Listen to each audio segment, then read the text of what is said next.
Hello YouTube, this is the floating Ford.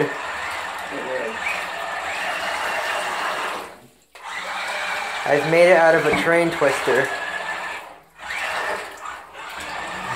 If you won't splash my camera, I can put it close to you. I'll make sure to splash next time you're down. Yep. Pretty cool.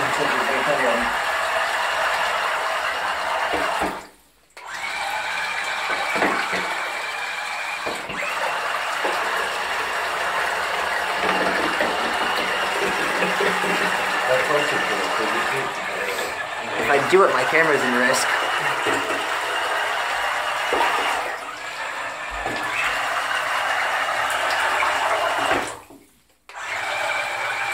Ford F-150, how do you know?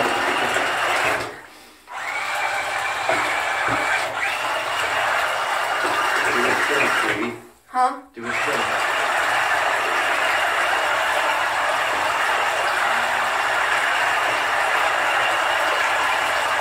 I'll show them what's underneath. Stop. Go ahead, stop.